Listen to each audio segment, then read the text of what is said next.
నమస్తే. తెలంగాణ రాష్ట్రాన్ని 10 ఏళ్ళు పాలించిన బీఆర్ఎస్ అప్పుడెట్లుండే ఇప్పుడెట్లుంది? ఆ స్థాయిలో ఉన్న బీఆర్ఎస్ ఈ స్థాయిలోకి పడిపోవడానికి కారణం ఏంటి?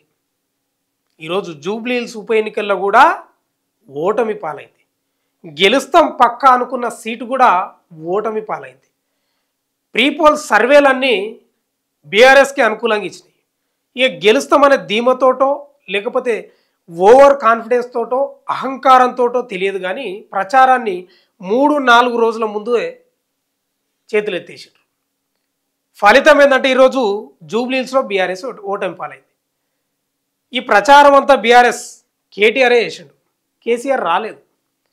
గతంలో 10 ఏళ్ళు పాలించిన బీఆర్ఎస్ సాధారణ ఎన్నికల్లో ఓటమి పాలైంది. ఎందుకు ఓటమి పాలైందంటే చాలామంది ప్రజలు చెప్పింది ఏం తెలుసా? పర్ఫార్మెన్స్ చేయక కాదు, కేసీఆర్ మంచి పనులు చేయక కాదు. మంచి పనులు చేసిండు, చాలా వరకు కథలు చేసే చాలా కథలు వెనుక చేయాల్సిన చేసిండు. కానీ ప్రధానంగా ఎందుకు ఓడగొట్టిరంటే వీళ్ళ యొక్క అహంకారం తలకెక్కింది. కుటుంబ పాలన వల్లనే వీరు ఎవరిని లెక్క చేస్తలేరు, ఎవరిని కలుస్తలేరు, ఎవరిని పట్టించుకుంటలేరు. వీళ్ళు ఆడిందే ఆట, పాడిందే పాట. వీళ్ళు ఎంత చెప్తే అంతే. ఎవరు ఏడ కూర్చోవాలంటే ఆడ కూర్చోవాలి, ఏడ నిలబడాలంటే ఆడ నిలబడాలి అనే స్థాయి ఏదైతే ఉందో ఆ అహంకారపు ధోరణి, దానికి వ్యతిరేకంగా ఓట్లేసి కాంగ్రెస్ను అధికారంలోకి తీసుకొచ్చారు. ఆ యొక్క పాఠం నుంచి ఇంకా బీఆర్ఎస్ ముఖ్యంగా కేటీఆర్ ఇంకా పాఠం నేర్చుకున్నట్లే కనిపిస్తూ ఉంది. మరి కాదా? జూబ్లీ హిల్స్ ఎన్నికల్లో ఓటమికి ఏంటి కారణం? కనీసం కేసీఆర్ ఫామ్ హౌస్కి అంకితమైండు. సరైన ఒళ్ళు బాగాలేదు, ఆరోగ్యం బాగాలేదు అనుకుందాం. కనీసం జూబ్లీ హిల్స్ ప్రజలకు ఒక విజ్ఞప్తి, ఒక అప్పీల్ కూడా చేయలేదు.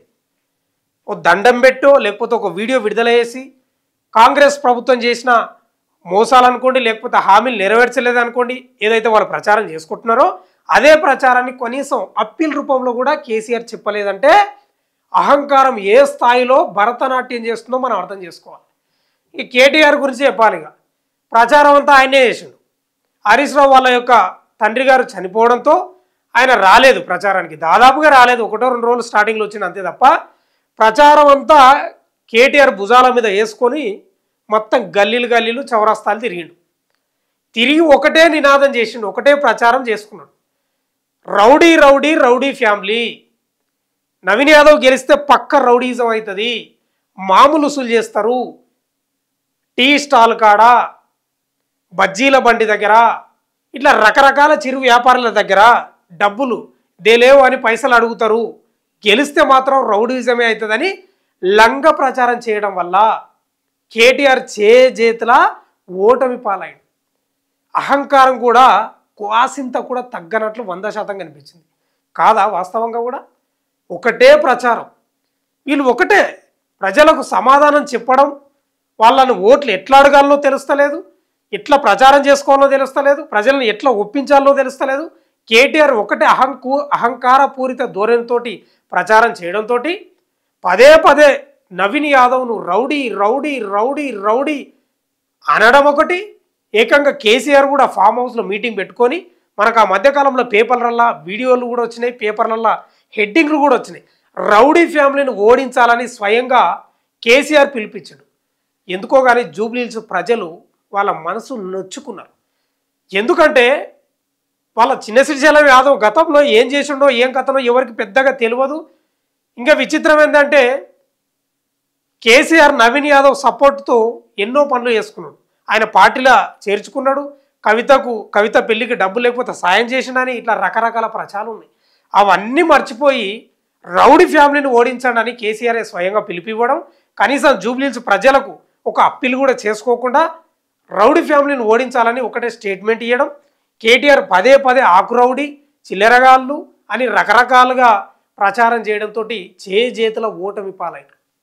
కాదా? ఎవరు రౌడీ, ఏం కథ? ఏ పార్టీలో రౌడీలు ఉండరు, ఏ పార్టీలో రౌడీలు లేరు? బీఆర్ఎస్లో నిజమైన రౌడీలు లేరా? నిజంగా రౌడీ షీట్ ఉందా? నవీన్ యాదవ్ పై రౌడీ అయితే రౌడీ షీట్ ఉండాలి కదా, లేదే.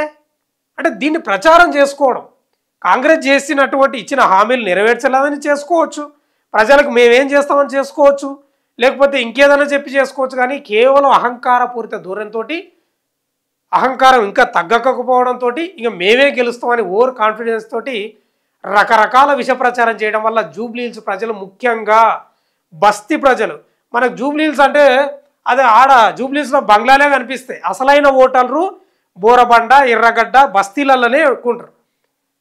వాళ్ళు కూడా ఏం ఫీల్ అవుతారంటే నవీన్ యాదవ్ను బస్తీ యువకుడు అని ఫీల్ అవుతారు. మా బిడ్డ మా బస్తీ యువకుడు అని ఫీల్ అవుతారు. అలాంటి నవీన్ యాదవ్పై రౌడీ రౌడీ అని విష ప్రచారం చేయడంతో చేతుల ఓటమి పాలు చేసుకున్నాం. అంటే ప్రధానంగా ఇప్పుడు ఇక్కడ నేను ఏం చెప్పదలుచుకున్నా అంటే, ఇప్పటికైనా కేటీఆర్కు పార్లమెంట్ ఎన్నికల్లో 0 వచ్చినాయి, అసెంబ్లీ ఎన్నికల్లో చావు తప్పిపోయారు. వాళ్ళు పూర్తి స్థాయిలో చావు అంచుల్లోకి పోయారు. అయినా కూడా అహంకారం తగ్గలేదంటే వాళ్ళ యొక్క పరిస్థితి ఏందో మనం అర్థం చేసుకోవాలి. ఇంకా కేటీఆర్ ఏమన్నాడంటే, జూబ్లీహిల్స్ ఉప ఎన్నికల్లో బీఆర్ఎస్కి గౌరవప్రదమైన ఓట్లు వచ్చాయని కేటీఆర్ అంటున్నాడు. గౌరవప్రదమైన ఓట్లే వచ్చినా మరి గెలుస్తామని చెప్పినావు కదా, ఇలా గౌరవప్రదమైన ఓట్లు అంటున్నావు కానీ మేమే గెలుస్తాం, రేవంత్ రెడ్డిపై విపరీతమైన వ్యతిరేకత ఉంది ప్రభుత్వంపై, ఇక మేమే గెలుస్తామని చెప్పినావు కదా. అసలు రౌడీ ఫ్యామిలీ అన్నావు కదా, రౌడీ ఆయన గెలిస్తే మొత్తం మామూలు వసూలు చేస్తారన్నావు కదా, మేమే గెలుస్తున్నాం, సర్వేలు కూడా మాకే ఉన్నాయని చెప్పినావు కదా. ఇప్పుడేం మాట మళ్ళా ఇంకేమంటాడు, ఈ ఎన్నిక మాకు కొత్త ఉత్సాహాన్ని ఇచ్చిందంటే ఇదే. ఇంకా ఇది నవ్వాలన్నా ఏడ్చాలన్నా అర్థం కాదు. ఉత్సాహాన్ని ఎట్లా ఇస్తుందండి నాకు అర్థం కాదు. ఈ చదివినాక నేను చెప్తా ఒక్క నిమిషం. ప్రస్తుత ప్రభుత్వానికి మేమే ప్రత్యామ్నాయం అని ఓటర్లు స్పష్టం చేశారు. అసలు బీజేపీ ఈడ ఆటలనే లేదు, బీజేపీ గ్రౌండ్లో లేదు. మీరే ప్రత్యామ్నాయం అనేది ఈ ఎన్నికలు రిజల్ట్ వచ్చిన తర్వాత కాదు, రిజల్ట్ రాకముందే మీరే ప్రత్యామ్నాయం కాంగ్రెస్కు. ఇవాళ ఓటమి పాలైన తర్వాత ప్రత్యామ్నాయం మేము అని మాకు తెలిసింది అంటున్నాడు ఇప్పుడు కేటీఆర్. ఎంత మాటల చిలాకి ఎట్లా మాట్లాడుతున్నాడు చూడు. ఇక ప్రతిపక్షంలో ఉన్నప్పుడు కాంగ్రెస్ కూడా ఉప ఎన్నికల్లో గెలవలేదు, కానీ తర్వాత అధికారంలోకి వచ్చింది, మేము అలాగే వస్తామని ఎవరు కేటీఆర్ ఆశాభావం ఒక హుషారు గోళీలు వేస్తున్నాడు మళ్ళీ కార్యకర్తలకు. నిజమే, గతంలో కాంగ్రెస్ కూడా కొన్ని గెలవలేదు, కానీ ఏ స్థాయిలో వచ్చింది, ఎందుకు వచ్చింది అనేది కూడా ఆలోచన చేసుకోవాలి కదా. కాంగ్రెస్ కొన్ని చోట్ల చాలా తక్కువ ఓట్లు వచ్చినా కూడా అసలు కాంగ్రెస్ పోటీలో లేదనుకున్న టైంలో కూడా కాంగ్రెస్ ఒక ఎవరెస్ట్ శిఖరంలాగా వచ్చిందంటే మీ వల్లనే, మీ యొక్క అహంకారపూరిత ధోరణి వల్లనే కాంగ్రెస్ పార్టీ అధికారంలోకి వచ్చింది.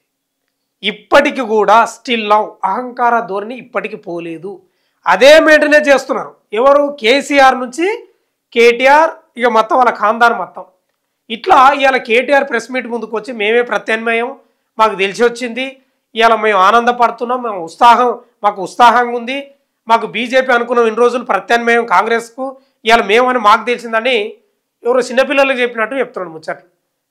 బీజేపీ ఏడుందండి నాకు అర్థం కాదు. ప్రతిపక్షంలో బీజేపీ ఏడుంది, ప్రత్యామ్నాయంగా ఏడ ఉంది, బీఆర్ఎస్ఏ కదా.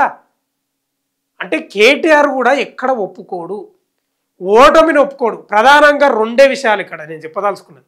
ఇవాళ బీఆర్ఎస్ ఓడిపోవడానికి కారణం కేవలం నవీన్ యాదవ్ ఫ్యామిలీని పదే దున్న మీద కాకి ఎట్లా పొడిస్తే ఎంత బాధ ఉంటుందో దున్నకు, ఇవాళ నవీన్ యాదవ్ ఫ్యామిలీ కూడా అంత బాధపడ్డది. రౌడీ ఆకు రౌడీ అని పదే ప్రచారం చేయడంతో జూబ్లీహిల్స్లో ముఖ్యంగా స్లమ్ ఏరియాలలో బస్తీలలో ఉన్న ప్రజలు గంపగుత్తగా కాంగ్రెస్ పార్టీకి ఓటేసిన పరిస్థితి కనిపిస్తుంది.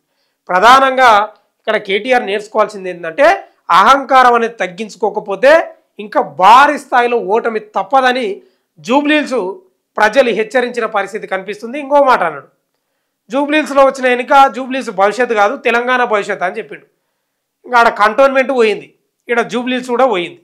ఇంకా రేపు కూడా ఎన్నికలు వస్తాయి, సాధారణ ఎన్నికలు కూడా. అప్పటికి కూడా మనకు అహంకారం ఇట్లే ఉంటే కనీసం ఫామ్ హౌస్లో కూర్చున్న వ్యక్తులు కూడా కనీసం అప్పీలు కూడా చేసుకోలేకపోతే మళ్ళా బ్రహ్మాండంగా కాంగ్రెస్ అధికారంలోకి ఉంటుంది. మీరు వచ్చే పరిస్థితి అయితే ఈ టైంలో మాత్రం కనిపిస్తలేదు. ఇది నేనంటున్న ముచ్చటగా సుమా, జూబ్లీహిల్స్ ప్రజలు చెప్తున్న మాట.